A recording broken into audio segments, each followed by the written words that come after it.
Greetings, this is Warrior King, and the time has come for the lions and the lioness to tell their own story. This is the lion's voice. Give thanks and praise for the wonderful blessing that's been poured on me. Give thanks and praise. Jah use a yet an instrument to set the people free. Jah give her the powers to chant. Jah give her the powers to chant. Ras Tafari, the lion's voice. This is Mama Thea of Asli Pure, and when I want to hear the story from the lion and the lioness, I listen to Lion Voice with Ras Kwasi Bonsu. Greetings, this is Rashilo. The time has come for the lions to tell their own story. See? This is the lion's voice. Keep it locked, right, sir? Rashilo said that. Are you satisfied? Wipe those tears from your eyes. I'm all alone, still you thought I was telling a lie. This is the lion's voice. Keep it locked, right, sir? What are you waiting for? Come together, calling from near and far. Know who you are. What are you waiting for? Rally up, it takes the dust. What are you waiting for? Ancestors paved the way for us. Yes, I am Ketis Oyonde, asking, what are you waiting for to come together? The time has come for the lions to tell our own story. This is the lion's voice. Yes, Jah people, this is Michael Shomai representing. I will say, hear the lion voice, saying it is time for the lions and the lionesses to tell their own story. King David killed Goliath with a stone, we original dread. The fittest of the fittest shall survive. But people, open your eyes, wake up. Blessed love, this is Queen Omega representing for all lions and lionesses. With the lion's voice, we come to tell our story. Ras Tafari, live it. Hey, the lion's voice, Ras Tafari. Alright, listen to me now, people. The lion roar, no dog bark. See? The lion's voice with Kwasi Bonsu. Time right now for the lion to tell his story. See? Listen up.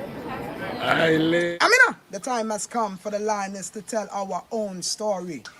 No surrender, no retreat, we are Jaja soldier.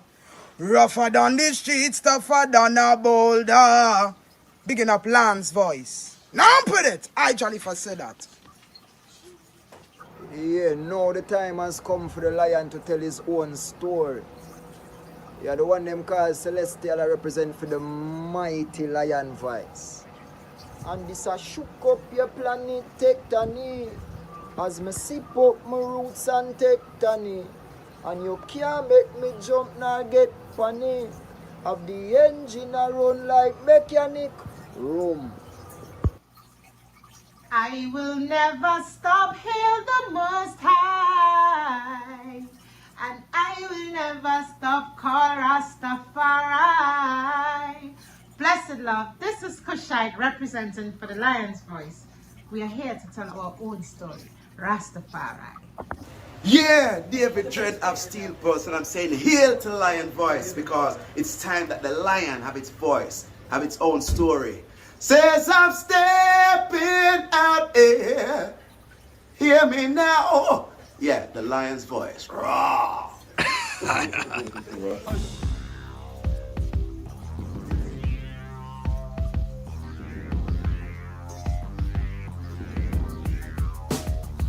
Well, lion voice, tell them that's the people first choice. Lion voice, make the lioness them feel nice. Lion voice, with the lion cubs we sacrifice. Lion voice, got to show the people them the life. Lion voice.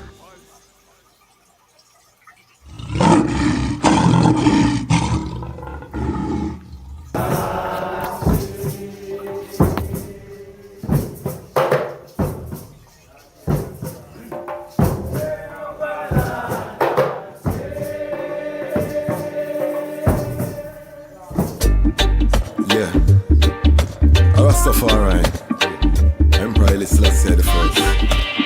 Tell the people about him just minute. Well, even if the stars they fall and the moon turn into blood, well, to the coming war we stand tall. I will shower you start ball, cause they see the city streets them flood. But when the hurricane blow down their wall, I'll be by your side and me nah budge. Think I found the love of a lifetime. I love you every day or the night time. Almighty, I made your light shine, and unto I, your love was a lifeline. Think I found the love of a lifetime. I love you every day or the night time. Almighty, I made your light shine, and unto I, that light was a lifeline. It seems like the world is upside down. I will never hide, I'd rather stand my ground. Lion of Judah blessed with the triple crown. Can't come fool I with no circus clown. Now fear no hurricane or the cyclone. Respect for Mama Earth with that embedded on me bone. That's why I will never leave you alone. Protect you from harm when the alarm sound. So even when the stars they fall and the moon turn into blood, through the coming war we stand tall. I will shower you with my love. And even when the people start ball, but they see their city streets them flood. When the hurricane blow down our wall, I'll be by your side and me not budge. Think I found the love of a lifetime. I love you every day or the night time. The Almighty, I made your light shine, and unto I, your light was a lifeline. I think I found the love of a lifetime. I love you every day or the night time. The Almighty, I made your light shine, and unto I, your love was a lifeline. They say hurt people, maybe that's why Babylon them so evil. Maybe Babylon abused as a child. That's why them no like the light when you smile. That's why them no like how your body curve. The way how you dance get on Babylon nerve. Them no know how the Almighty you serve. Want to be a queen, so a king you deserve. And what do you have to tell the people about Ras Tafari? Light to the world. King of kings and the conquering line of the tribe of Judah. And the himself, words right for ruler. Hey yo, yeah, hail them high, hail the black king on the 23rd of July. So tell them guy who praise God up in the sky, it's a lie. The Almighty living on your night. From ancient time them a try. Them Romans know them just open them suit and ties. Criminals ain't got no alibi, they stole my people. Then them comes without them genocide. Are you talking about slavery? Them couldn't kill the lion we come conquer Judah tribe. Go through tribulation, and I strive, see sufferation, and I still rise. That's why we tell them in America, live Rastafari in every ghetto area. We come to tell them in a Toronto, straight at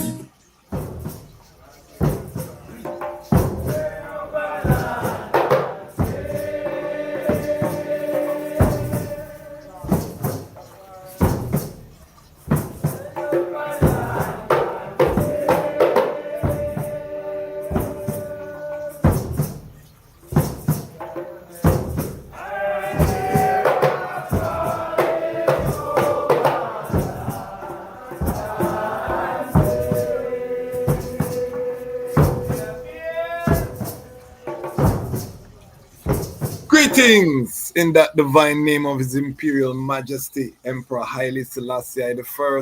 Glory and honor in the name of His chosen Queen, Empress Waziri Menen. My name is Kwasi Bansu, aka the Chasmatch Kwasi, aka Ras Kwasi, aka the Reading Ras, aka the Pan-African Happy Man, creative industry attorney. I'm an author, I'm an artist, I'm an actionist, and right now I am the host of the Lion Voice. This morning we have a special morning meditation. Blessed rising to the global family. It's afternoon in Africa, so blessings to my African family.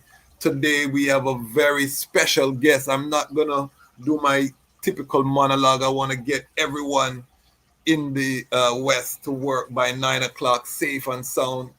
So we're gonna go right to our legendary guest. He might not think of himself as a legend, but I get to say that as a younger brother who has observed, who has listened, who has soaked up the knowledge. I tell everyone Yes, we are Rastafari, independent, non-aligned media, but we are Pan-African, meaning that we are going to not just be bringing Rastafari voices on this platform. We're going to be bringing forward some of our Pan-African family. I'm a part of the Pan-African community, active, and so I get to interact with so many powerful people of African descent who are working for the restoration of our people.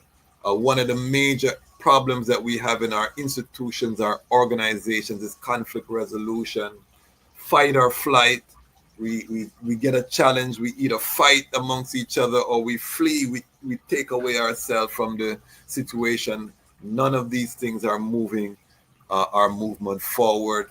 We are in perilous times everywhere you look. Collective security more important than ever. My guest today is one of the co-founders of the Aya Institute, Educational Institute. He's spoken all over the country. He's coming here to the DMV, which is why I wanted to get him on next Thursday. We're going to hear about the East Coast tour. We're going to have to bring on his queen, his royal queen. He's a family man as well. So help us to welcome the great Baba Wekesa. Royal blessings, Baba. Let me unmute you here. Go ahead.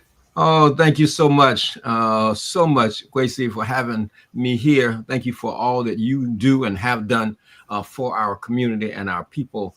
It is a pleasure to be here with you, and it'll be a pleasure to see you in the DMV live. Yes, I'm going to make sure I'm there. We're going to spread it on our platforms. I did a long interview with Baba in Mississippi. I just got my camera. I was so excited and hype, and then I got home and the audio was terrible. There was a man moving in the room, and it was all in the I remember we were trying to work around him. He was very interested in the topic too.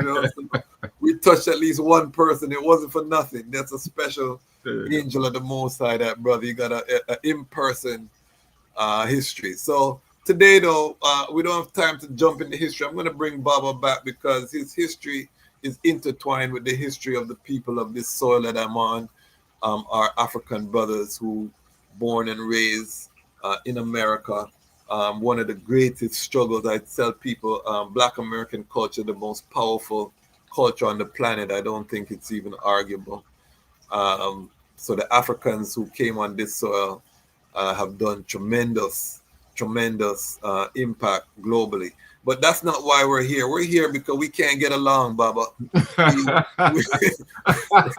Well, of course, being raised in an environment that benefits from our not being able to get along, that promotes our not being able to get along, it makes sense that we can't get along. Okay, if we have that a concept, because we typically have the concept of, well, why shouldn't we? I'm Black, you're Black, we ought to be able to get along. Exactly. Yes, well, that's true. And if we account for the fact that we have been socialized and rewarded for not getting along, okay? And what's the poison that's put into the just normal communication is European poison. It's like they, as much as we like to believe that they get along, no, okay? Between them, even when we remove us, all that you have is war, okay? Yes. All you have is competition, and a level of competition that is not wrapped in family, okay? Yes. And if you study their history, it's a history of warring with each other and on each other, all right? So even when it's normalized, what we learn from them won't get us the kind of unity that we need for us and that we brought here with us and that we're used to. And so it makes sense that we can't get along, okay? Or that, excuse me, it's not that we can't, that we don't, because we've been socialized not to. Okay. So you've created a system. You and Mama Afiya have created a system, the Warrior Healer Builder. I'm a board member of Habesha. We use the Warrior Healer Builder in all of our programs. It's mandatory, and I think that's been one of the pillars of why we have been able to sustain for over 20 years and be successful. We haven't used it the whole time, but we have work assiduously to ensure that we build resilience into our programming. Just explain to the people, what is the Warrior Healer Builder? What is the concept behind it? Okay. How is it useful for this time that we're in? Excellent. Warrior Healer Builder is, let me start with those words. It's a process for our communicating, where the goal is for us to become better warriors, challenging oppression, specifically people, policies, and practices. That's, if we're going to oppress people, and we must learn to get good at challenging people that oppress us, policies that oppress us, and practices, regardless of whether they're labeled or not. And so that's what the warrior part comes from.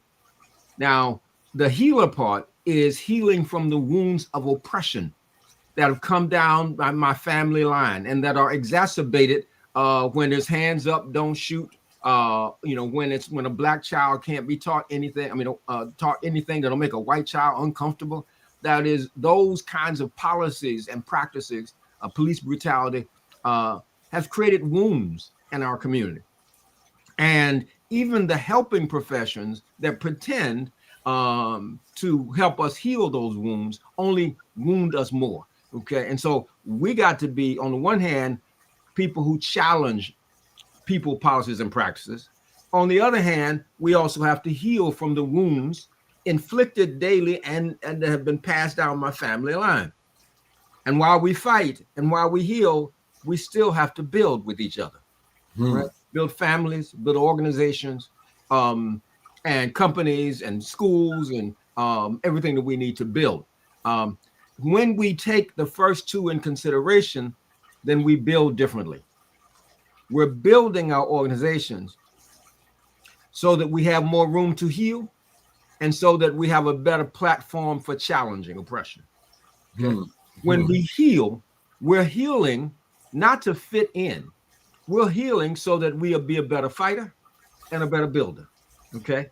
And we're fighting, that is the warrior part, so that we have more room to heal and build.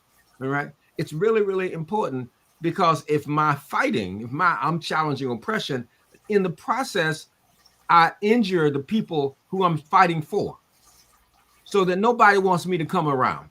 My family doesn't want me to come around, because I'm the consummate warrior, right? Yes. But I have, in the process, in my correctness, injured the very people that I'm supposed to be fighting for. Let me translate that to my Rastafari audience. So the fireman, you burn out everything, you burn everyone. You know what I mean? You're just burning the fire, but you're not looking at the impact, how you're behaving. You know what I mean? You have no diplomacy, no diplomacy. You are just fiery all day, every day. And, I've seen it where these brethren, oftentimes they die lonely, they die, there's a lot of hurt. Their children, are alienated, queen, everything. So I'm just translating what Baba is saying. I love it. For my Rastafari, because we call them the fireman. Very good. Who's very fiery, but you have to balance. So continue. Yes. Oh, you're absolutely right. I appreciate that. It has to be balanced. Okay. The fireman has to be balanced. All the perpetual healer, the one that says all we have to do is take care of ourselves and everything is going to be all right. No, that's not true. Okay. I also have to challenge people, policies, and practices. Okay. Because we live in an environment where there's actively, and right now, if you didn't know it before, all right, it's clear to everybody, this aggression toward our people. Okay. It's not enough for folks to have what they have and whatever. No, there is an aggression toward our people. And so it's not enough for me to I'm going to make sure I breathe right. Now, don't get me wrong. That's important that I do that. Yes. Balance. It's just that it's not enough. Just like for the fireman, it's important that we challenge. That's not enough. All right. We have to be skilled. And I don't just mean knowledgeable. See, I can be knowledgeable about how to build a house. I read the books. I watched the videos. But I'm not skilled at it until I practice it. And so being skilled at warrior, healer, builder, and switching between the two. Okay, we give you an example.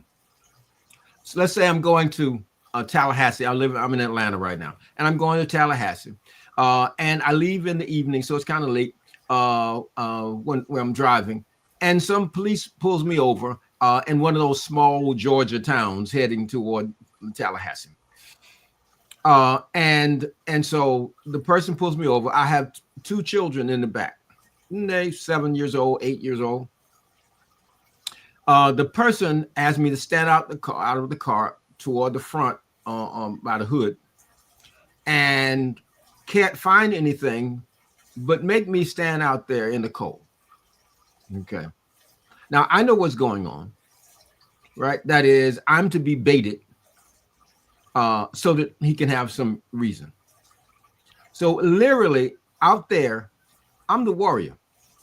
I'm doing whatever I have to do to protect the children that are inside and to don't escalate this in a situation where I can't win right now.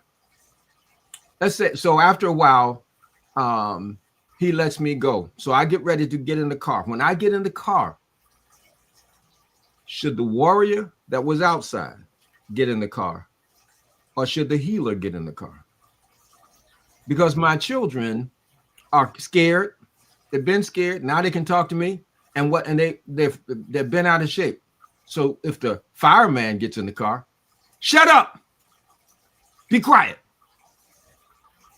Or should the healer get in the car, knowing that they are afraid, knowing that the enemy was out there, okay? And I have been victorious in a modicum way, in the sense that we're not police. I'm not taken to jail. They're not taken, et cetera, all right? But now I need to be, you know what? Let me be reassuring to them, okay? To their scare, all right? Not ask them to take care of me, all right? By me hollering at them and doing what I wanted to do outside in the car on them, okay? All right? So knowing how to switch between when it's warrior time, when it's healing time, when it's building time, all right? And that's what Warrior Healer Builder is about, is developing a skill set, knowing that we have to be able to adopt those three different scenarios and skill sets. Okay. So with that, we have developed a series of tool sets. Okay. One is called Feelings as Messengers. What we discovered is that in our emotional set has been placed oppression or patterns based on oppression, and patterns copying Europeans. And so when we go to our strength, which is emotional, and I say that without any reservation, please don't let anybody convince you that your emotions are your problem. Okay. Now, what you do with them, if we've been using what we've been trained, then in fact, that can be a problem. But that's not a problem with your emotions. It's a problem in how we've been trained to operate with them. And we'll talk more about that. So feelings as messengers is to have us recognize that our emotions send us messages. And when we read the message then part of what happens is we have a level of communication internally with our thinking and our feeling, such that it begins to work like that. All right. We call that feelings as messengers. All right. And there's a whole body with it, but that's the umbrella. The next one is called the River of Touches. And this is recognizing that as African people, we touch each other all the time, whether it's physically or not. I walk in the room and I nod to you, right? And you nod back, right? Yo, what's up? I don't have to say that. I put my head up like that. What's up? You recognize, right? Or we recognize each other. In that way, we touch each other. Or I could walk in the room, look at you, and then look away or look down or don't say anything. Then that's also, although that's been a negative recognition. So it's important that we know how to manage our river of touches, and we do so in ways that promotes healing, because in an oppressed environment, the touches that we have received from society has us injured and wounded and not believing that we're good enough, smart enough, worthy enough. Okay. So the key is for all of our interactions to be healing interactions. Okay. Now that's the goal, right? Even when we bump, how do we handle the bumps that we have, which we're going to have, right? And we ought to have, right? How do we handle those bumps in ways that promote healing? Because again, remember, it's warrior, healer, builder. Yes. So I'm not just a fireman. I'm also the person who has some sense and awareness that I need to promote healing in my family. Okay. Yes. Between me and my queen, between me and my children. Okay. Between me and my brethren. I need to know how to do that. How do I be in conflict with them? And how can that conflict actually promote healing on my part and his or her part? See, it's a whole different concept. Okay. Yes, sir. All right. And there are some things. So we call that the river of touches. The last one, well, not the last one, but another one is called the S&I line. And this S stands for superior, I stands for inferior. It's understanding the dynamics of oppression and domination and how they work. Specifically, we call let me go into a little bit, 4 Ds of oppression. If I have been socialized to consider myself superior to someone else in another category. So white people have been socialized to consider themselves superior on the category of race. I have been socialized to consider myself and to behave as if I'm inferior on the variable of race. Now, I may not like it. I need to be aware of how I've been socialized, and I also be aware how they've been socialized so that I don't go along with it. Let me give you an example. 4 Ds. If I've been socialized to see myself as superior, or the better person, or the bigger person, or the more worthy person, whether I actually believe that in my head or whether society just has me in that category, then from the category of superior person, I've been taught to discount the other and to dominate them. Let's use the issue of education. If I have college degrees and you don't, then I've been socialized. Even though in my heart, I don't think that I'm superior to you, I've been socialized to discount you, to not ask you questions. I've been socialized to discount you and to dominate you. And if that's not what I want to happen with my brethren, then I need to become aware of how that got in, how my behavior has been shaped by that. It's important because often I don't have it in my heart. At the same time, my pattern of behavior as one of discounting and dominating. From that supposed the superior place. Okay. Now, on the other hand, from the inferior place, because again, this is the S&I line, superior, inferior. I've been taught 2 other Ds, and that is to discount myself and my culture and to defer to the superior one. Let me jump in here. This is why we don't want to buy things from black people, but we will have all the white products. We'll do all of the, I feel it as Rastafari media.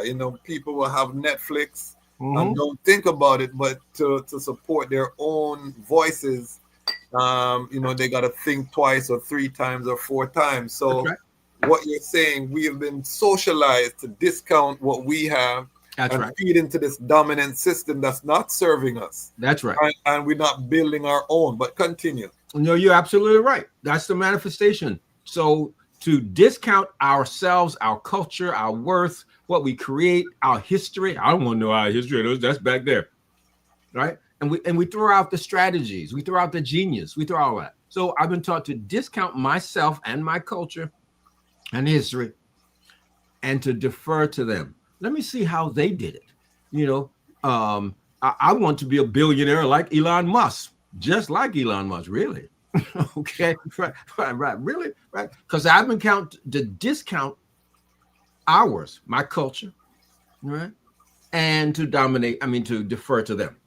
So now it's important, if I'm in relationship with someone who has been socialized to see themselves as superior, whether they are conscious or not, then I got to make sure I'm not discounting myself and my culture and my history and my family and not deferring to them and their values and their ways, etc.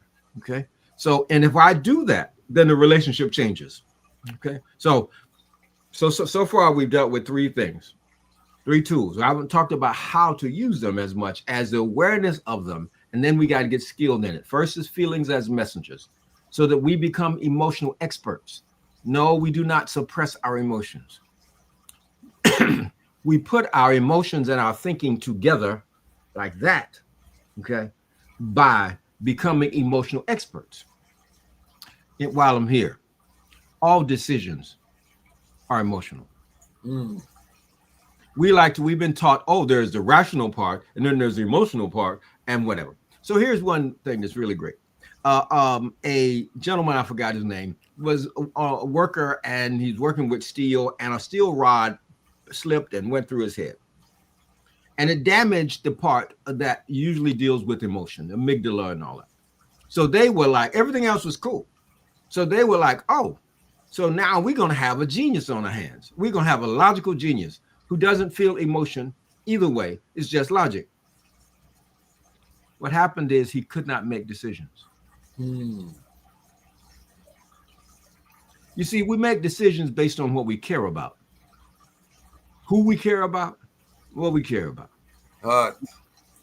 Caring about something is emotional. Okay? So we don't weigh things just objectively. The rational part explains it, but it doesn't do the decision. Okay. And again, we have to care. So if you tell me to suppress my emotions, then you're telling me to suppress my caring about Brother Kwesi. Okay. So that's why we promote with feelings as messengers, having my thinking and my feeling work like that, because now I'm most powerful when I'm that. And to do that, instead of suppressing my emotions, we encourage us to become emotional experts. All right. The other two we call is the river of touches. How do we recognize each other? How do we touch each other in ways that affirm who we are, as opposed to this society? This is so important because it's corrective. Because what I get from the society is that I'm not good enough. I'm dumb, stupid, lazy, crazy. I'm a thief. I'm oversexed. I'm all of that, right? Just straight up having to prove my worth. And so the touches that I get are touches for manipulation. So I get to prove my worth. So I get conditional. If I look like this, dress like this, talk like this, then in fact, I'm going to be okay. As opposed to, where's the unconditional love that's directed toward me, that's not about manipulating me to speak a certain way and get a certain way that serves my oppressor. And so being skilled at how we touch each other is critical. We call that the river of touches. Yes. And the last one I said, which is there are four I'm just going to talk about today. It was the SNI line. Is understanding the dynamics of oppression and helping ourselves to heal from and counter the dynamics of oppression, as opposed to assuming that, in fact, we don't have to deal with it. You know, that happened a long time ago. Or I've read Amos Wilson, or I'm of this particular religious belief, so I don't have to deal with oppression, you know, or I grow my own food, so I don't have to deal with oppression. You know, that is, no, we have to deal with oppression, whether we like it or not. Okay. We have to know this because our children will learn to discount themselves and their culture and to defer to the others. And if I don't know how to counter that, then I see my own child grow up in my own house, discounting his or her culture and deferring to others. Right. And telling me that my focus on race is the problem. Okay. Now, so with those have been three. The last one I'll talk about this morning is called storytelling from the inside out. Okay. Our ancestors knew the power of storytelling. Nobody were better storytellers than us. We had whole piece, right? I mean, there's a whole, you're the griot, right? There are all kinds of parts of how do you tell stories, and it's just so powerful and important. But now what we do is we consume and tell other people's stories. And even when we're telling the stories about us and we're telling it, we tell it from their perspective.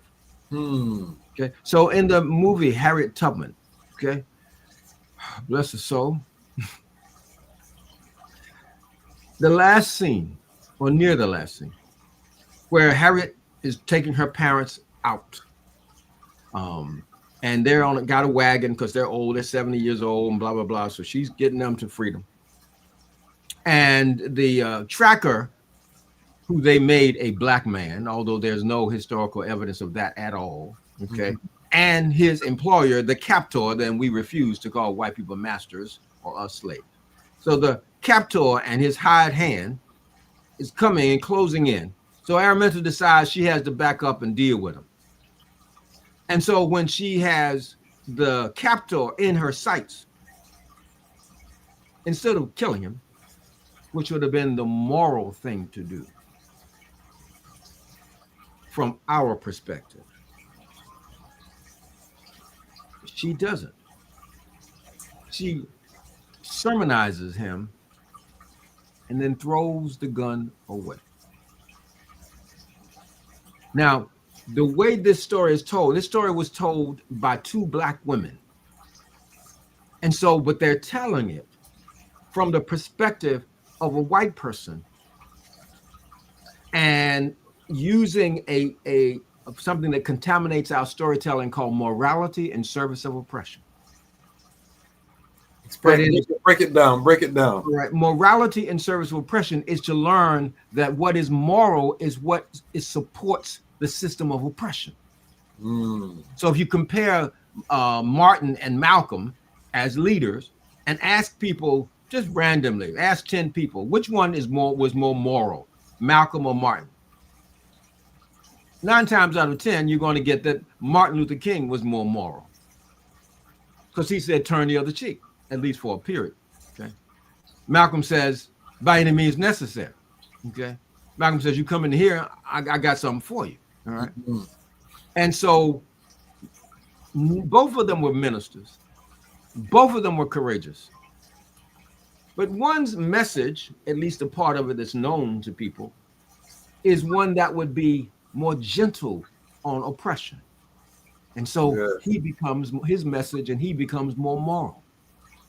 Martin Luther King Day, not Malcolm X Day.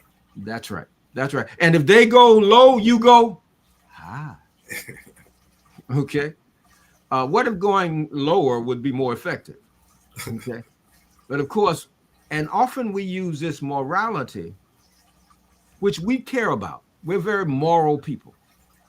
Now, if your enemy knows that you're moral, then your enemy will use your own morality against you. All right. And we got to be aware of it. So the way these people are telling the story is that instead of, while she's on the ground, got her shotgun, and he's on the horse, blowing him center mass, she shoots his hand. He has to drop the gun. He makes her get down and get on his knees that give us the symbol of dominance. And she can blow him away. But again, that would be going down to their level. And so she doesn't kill him. She preaches to him and tosses the gun away. Now, in no scenario does that make sense, except for in a story that's been contaminated by morality in service of oppression. All right, I'll give you one more in terms of this. Now we're talking about storytelling. Yes. And how our storytelling has been contaminated. All right. Yes. All right. So here's another one. It's called UBO, the Universal Black Orphan. And this is when you tell a story about a Black person, and the Black person is a hero. So we're so happy about that. But they have no family. They have no community. They have no culture. Okay. You see, that's where I get my mission from my family, from my community, from my comrades, from my culture. So if you cast me as the star, as the hero and the shero, but you do not include the messages that I get from my family and from my culture, from my comrades, then I'm only there to serve the mission of the other characters in the story. We miss it because we're so happy to be the star. Okay. Now, this universal Black orphan violates, I'm just telling you how strong it is. Because if I ask people now, you love Malcolm X. Well, what was his mother's name? Did he have family? What was his daddy's name? Did he have brothers and sisters? Who was comrades? All right. Okay, you loved Martin Luther King. What was his father's name? What was his mother's name? Okay. Well, you can just go down the line. Okay. You love Haile Selassie. Did he have family? We talk about the family over here, so definitely. Of course you do. All right, but I'm thinking about not you, right? Many people. No, that's a very good point. We don't talk because we're a communal people. The concept of the individual as it exists in the West is not an African concept. Exactly. At all. And if I'm growing up in North Carolina or New York, my mother and father moved between the two. If I came home and told somebody that I was beginning to wanted to like somebody and date somebody or whatever, one of the things that somebody would ask is, who are her people? You're going to be dealing with somebody and we not knowing who her people. It is strong in our family. I don't care, from coast to coast. Whenever I do it, people are like, okay, you're going to bring into this person. The question is, who are her or his people? But we have loved Malcolm for ages. We've loved Marcus Garvey, right? You ask people, well, what did he have a mama? Did he have a dad? We love Harriet Tubman. I ask people, well, what was her mama's name? What was her daddy's name? Well, then you don't know anything about this person, and you're violating a precept in our community, which means you are not an individual. When you come into the family, then you bring the whole group with you. That's why we want to know who are her people. And somebody gonna get busy to find out. Stick a pin. Just Servant says, I comprehend they love Bob Marley, but not the message of the King of Kings. This is a great example, Just Servant, where you hear about Bob Marley, you don't hear about Ras Tafari, you don't hear about the philosophy. He becomes just a hippie kind of person. One right. Love, you know what I mean? They take out the Pan-African part. That's right. The nationalist part. That's and they just sanitize him as a come, let's get together and be all right. That's right. Universal, we call that the universal black orphan. Okay. And let me tell you, it's not just them. This is part of what we get to heal. We've learned to tell our story as if we are them. We tell it from the outside in, as opposed to inside out, because if you're going to tell Bob Marley's story from the inside out, you must include his comrades. You must include the context. You must include his people. You can't do that, right? So that's the universal black orphan. I told you too. One is morality and service of oppression. I tell the story, and I will actually have the characters do what is moral based on what serves oppression. Or in this case, I leave out the comrades. When you leave out Harriet Tubman's mother, then you don't understand how Harriet Tubman. In fact, her name wasn't even Harriet. Her name was Araminta. She took Harriet, which is her mama's name. Okay, right? When she went to free, she took Harriet to respect her mother, because one day, her mother saw some person around the plantation that she'd never seen before, white man, and she got a feeling that this white man was coming for her son. And she'd already lost two daughters being sold from Maryland or down the river, okay, because Maryland was a breeding camp, a place, all right, for Africans to send them south. And so she told her son to go and hide. And when they sent for him, she came. And the captor said, we didn't send for you. And she said, I know you sent for, but he's not coming. And if either one of you dot my door, I'll split your head wide open. This was Harriet, not Harriet Tubman, Harriet Tubman's mother. All right. Her father, they didn't pick her up when she was taking them at 70. The reason they didn't go earlier is because they were a part of getting people out. He helped the Dover 8. Okay. All right. You understand what I'm saying? So now when you understand that her father is active in helping Africans get free, and that's his role while he has his cover over here, and the mother will tell the captor, I'll split your head wide open, then it's not, oh, wow, Harriet Tubman. No, you see what it takes to make a Harriet Tubman. Yes. It takes a family, okay? And so it's important that we learn how to tell our stories again from the inside out and not the outside in. All right. So there have been 4 tools we've talked about. Feelings as messengers, where we become emotional experts as opposed to emotionally ignorant by suppressing our emotions. The river of touches, where we learn to manage how we touch ourselves, how we recognize ourselves and recognize our brethren in ways that's healing. Understand the dynamics of oppression and how I've caught it and been taught it, been socialized to operate in that dynamic so that I refuse to do it. And then the last one, we learn to tell our stories from the inside out. Okay. So those are 4 primary tools. All right. So I've given you the first big picture is warriors, healers, and builders. Yes. In order to do that, we need to master these 4 tool sets and areas. Okay. And storytelling from the inside out has 5 sub stuff in it. Okay. Each of those have more skills and in it. But I'm really want your audience to see. Everybody will, I think, agree that we need to have skills as warriors, healers, and builders. Yes. All right. And to do that, we said there are 4 dominant skills you need to have. All right. How do you understand the dynamics of oppression and challenge it and not be guided by it? How do we tell our stories from the inside out? How do we recognize or touch each other in ways to help to heal? Because ain't nobody gonna heal us but us, right? And how do we become emotional experts as opposed to following the line of our oppressors that would keep us dominated, right? And each case, they are looking and using things that are strengths of ours, but they've been contaminated. Emotion is a strength of African people. So they contaminate it. That's why we have to become emotional experts, right? Storytelling is a strength of African people, okay? Recognizing and touching each other is a strength of African people, right?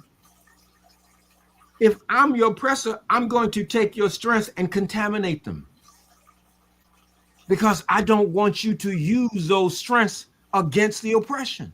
I want those strengths to be used to bolster oppression. And that's where we have to. Those are the 4 dominant tool sets in this. So what you've done, you're breaking down mental slavery. When we talk about the mental slavery, this is the dismantling of the mental slavery. And I'm going to hope and pray that we can have Baba Wekesa as a regular contributor. I'm just giving you all a touch of him today. I want to get you to work by 9 o'clock. I want you to talk about the tour that you're doing because Lion Voice Network, we're going to be helping to push this out. He's coming up the East Coast. So I want you to just talk to us about the tour that is. If you scroll down, you'll see the flyer. Scroll right down there on that page, and you'll see a flyer right there. Okay. And your audience can go there, get there by going to ayaed.com. ayaed.com. And that'll take you to this page where you'll learn about this tour, which is the Each One Teach 10 tour.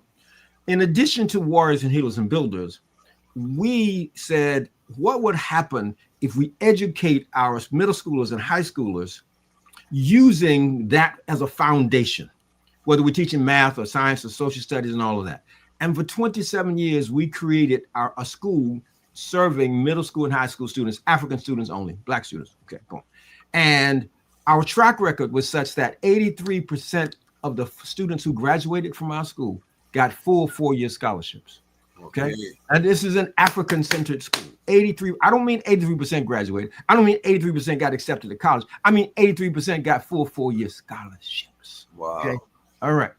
And so we said there's no success without succession. Okay. It's not enough for us to have 50 students, 100 students, whatever. We need to get many more people into this educational process, into educating our children.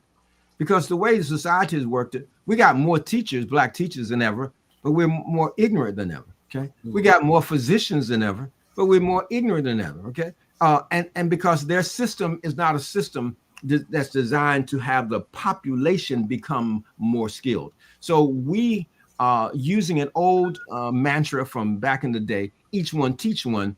We modified that to each one teach 10. And where these will become mini freedom schools, where folks decide that they're going to get 10 students together.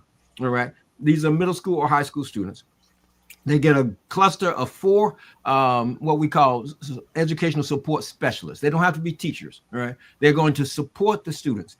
The students log in during the week on classes that we have created and refined over the years. Right? They can be on their phone, they can be on their tablet, they can be on the computer, right? They can do it with their mama, sister, brother, cousin, them, right? But they go through the class, they listen to the videos, they read the material, they answer the question, they take the quizzes, and then on Saturday, they come and talk about it.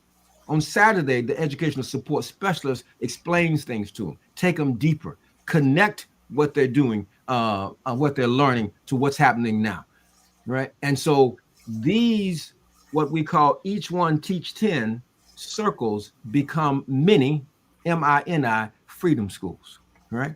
They're not tutorials, right? They're where the students can come and they can even be safe enough to criticize the school system that they're in. Because of course, right now, if they're in a public school system and even some private school systems, they are told, it is law.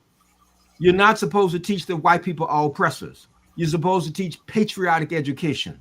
Okay, that's executive order, January 2025. And if you don't, a teacher can be fired or lose their license.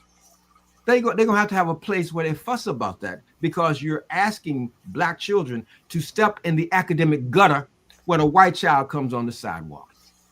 It is not just suppression, it's psychic violence directed toward our youth. So creating a new educational delivery service, and we're just leaning on what we've done in the past. Basically, we're saying we're going to have a Saturday school, but the people who are doing it don't have to be educators, okay? Because they will have already gone through the class during the week, right? They have all the questions, they have all the answers, okay? What that person does is bring their passion, brings their power, bring their experience, okay, to these 10 students. Each one teach 10, okay? It's a movement to redefine education and to create a educational delivery service, because right now we're dependent on our oppressor for delivering education. Okay. Another thing is, we don't think that we can educate our own children. We have to change that. We have to get more people in the game. I don't just want, like, listen, there's Wilson Baker Academy. I love and support it. Wonderful. Afiya Education Institute is 27 years old. Boom. Just all over the country. Bobby Malik Yakini had a school in Detroit. So there have been many schools.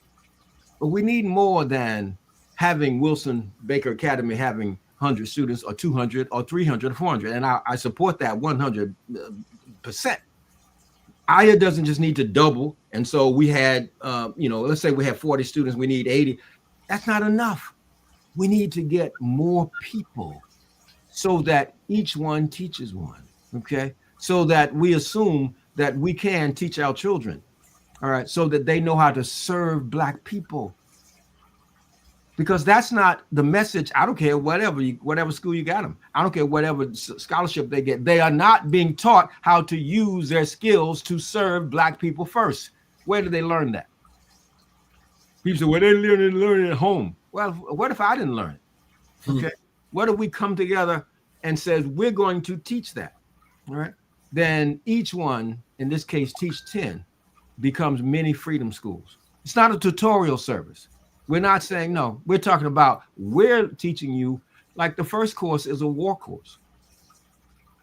Is it important that our high school students, our youth, understand war, understand Black people warring against our oppressors? From 1526, the first time a sizable number of Africans came here in chains, we've been at war with the system. And it's because we warred is because it's why we don't have manacles on our wrist. It wasn't no President Lincoln Emancipation Proclamation, but our students don't. And that's a key with the storytelling, and that's why the tagline on my platform is "The time has come for the lions to tell our own story." Because we hear about slavery, we don't hear the story of the resistance. Oh, yes. There was never a time of enslavement that we did not resist and rise up. And it is our resistance that resulted in our freedom. Exactly. See, it's like, we resisted and we were like a little mosquito. No, okay. That is, we warred every maroon community, right? Actually, maroon territory, okay, that we established was a launching pad for attacking the plantation and the plantation system. So students need to learn that now more than ever, because what's being arrayed at us is straight up oppression. My children are not ready to go and grab any Uzis. We're not ready to do that. We can begin to put the stories of our warring and our strategies and our lessons. For example, we had temporary allies.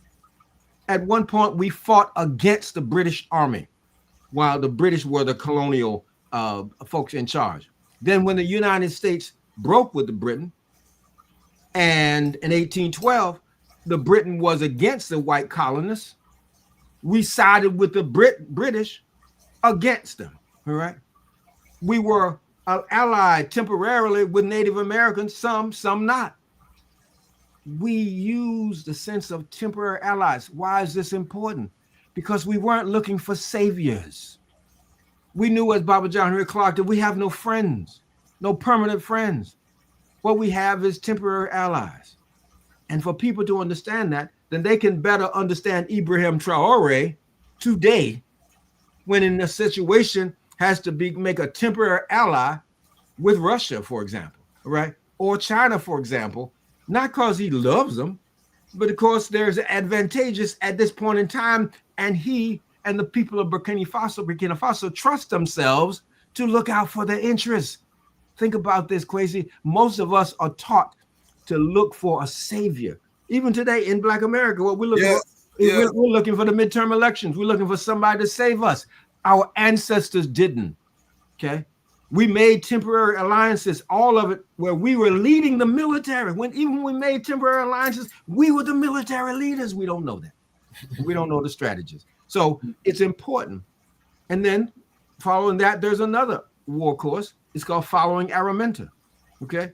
Where we follow this powerful sister, okay? As she goes back and forth, challenging oppression and bringing us to freedom.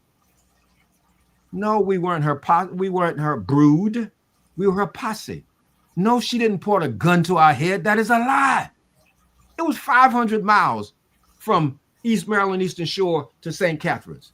How do you point a gun at somebody's head and force them to go 500 miles in secret? Okay. It also then paints the image of these scared Black men, and she had to point the gun to force them to freedom. Right? Storytelling that was outside in as opposed to inside out. On top of that, Araminta is known to have blacking out spells because of a blow she took freedom when she was 11. Well, how is it I'm going to force you to go and in the middle of the conversation, I'm going to black out? Really? You understand what I'm saying? It don't make Black sense because we tell that story from the oppressor's point of view as opposed to our point of view. All right. And so it's important that we teach these. So in these, each one, teach 10 centers, then there are courses where we learn to heal ourselves of mental captivity. Okay. Because we're not just doing the analysis. Well, here is what it is, and here's what causes it. Well, that's good. That's important to know. You got to do the analysis. But okay, you've identified what's happening in the fuse box, so your light is not on. What's next? Well, somebody got to fix it. Okay. Well, we're going to fix it. And that's what the course is about. Let's fix our mentality. Okay. Let's start with fixing it with our middle and high school youth. Right. Let everybody get in. So the whole goal at the end of a year, because our goal is to have 100 of those centers by next October. We started this in October, right? We want to have 100. And then next year, we want to double that. And the next year, so that when we start to talk about educating our children, we don't repeat the same old thing, okay? We know what to call for. We know what to do. And that every home then becomes an educational center. Because the beautiful thing about the digital part in this case is because it's there for the high school student. It's also there for the mama who right there, who can take it with their children and whatever, okay? It's there for the brother, so that every home becomes a freedom school. Give thanks, give thanks. I see Bingy Sean sending love from Ghana, West Africa. I know our global sovereignty, Black Food Sovereignty family is watching as well. I'm going to bring Baba Wekesa forward. It's 9 o'clock, so we're going to end for today. This is just a touch. This is a being touch. We just letting you know we love you. We brought forward our elder. The rivers of touches. Each of these segments is a whole hour by itself or more. So we're just introducing the concept to the Rastafari Pan-African family who's here. Thanks. We just hit 57,000 subscribers. We're growing rapidly. So our job is to expose the family to these resources as we heal. We're on our healing journey. It's a historic time. We're at the crossroads. And we're not gonna lie down and quit. We're gonna rise to the occasion. We're going to become that light that the world so sorely needs right now as the mothers and fathers of civilization. So, this is a Pan-African. I stress that Pan-African platform, along with being one of the preeminent Rastafari platforms on the planet. Baba Wekesa, please just give us your final sounds. Give us your social medias. We're gonna have the links down in the description as well. And I'll be sharing it on my community tab on my social media. If you're in the DMV area, let us rally and support this powerful initiative. We have to educate our children. We have to be the change that we want to see. You know what I mean? Very, very important. So just give us your final words. So first, go to ayaed.com, ayaed.com, and if you go there, and Grace, if you scroll down, so that's about our tour. Okay, that's about each one teach 10. We also have been talking today about Warriors, Healers, and Builders, and we have on Wednesday and Thursday in Baltimore a 2-day Warriors, Healers, and Builders, and there's still some slots open for that. Okay. And so you will see a number of different things and learn about Aya, learn where you can plug in. We're about freeing ourselves and not depending on others to do that. And mainly, that's the message I want. It's Pan-Africanist. It also is let's free ourselves. Okay. This is our time. This is an opportunity, right? When others are waking up because of the how overt this situation is, how overt the oppression is, it's hard for people to just pretend anymore. That is an opportunity, yo. It's an opportunity to bring our people in. Please don't tell us, oh, you ought to, and you're late. No, come on. Thank you, brother. I'm glad you're waking up. Come on, come into the fold. And having something for them is what we're about, and helping other organizations know how to do that is what we're about. Give thanks, Baba. And there you have it, family. Once again, Lion Voice Network, the Lions are telling our own story. We are here. We are not going to stop. Why? Because the time has come for the Lions to tell our own story. And this is the Lion's Voice. This is Warrior King, and the time has come for the lions and the lioness to tell their own story. This is the Lion's Voice. Give thanks and praise for the wonderful blessing that's been poured on me. Give thanks and praise. Jah use as an instrument to set the people free. Jah give her the power to chant. Jah give her the power to chant. Ras Tafari, the Lion's Voice. This is Mama Thea of Asli Pure, and when I want to hear the story from the lion and the lioness, I listen to Lion Voice with Ras Tafari. Greetings, this is Ras Shiloh.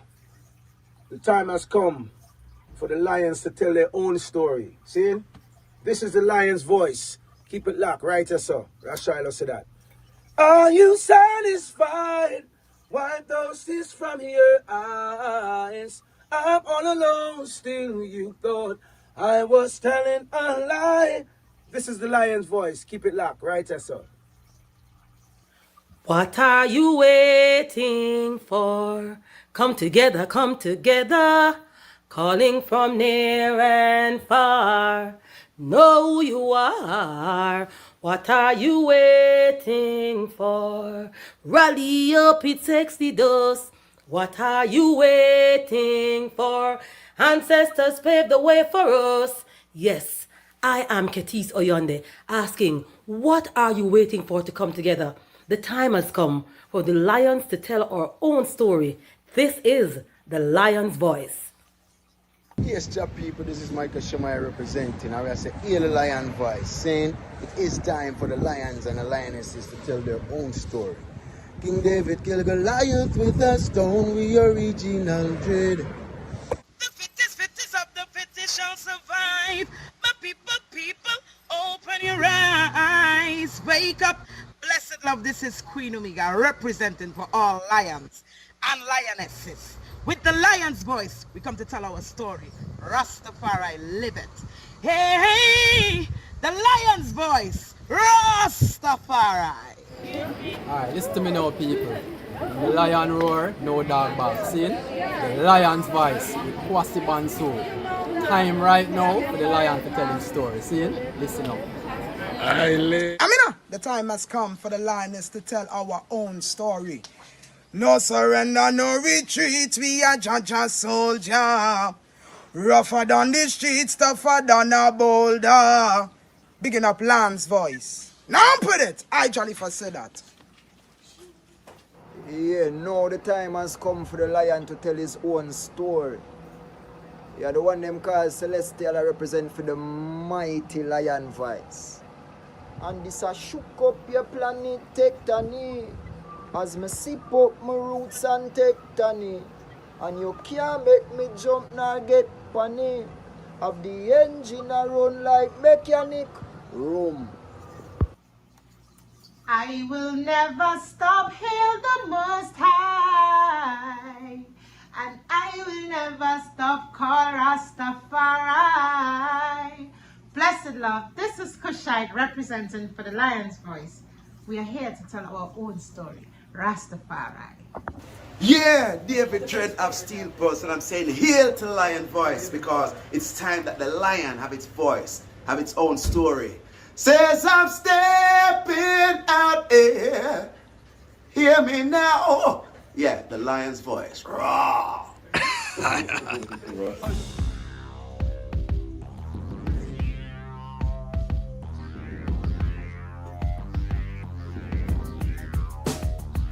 Well, lion voice, tell them that's the people first choice. Lion voice, make the lioness them feel nice. Lion voice, with the lion comes with sacrifice. Lion voice, got to show the people them the life. Lion voice.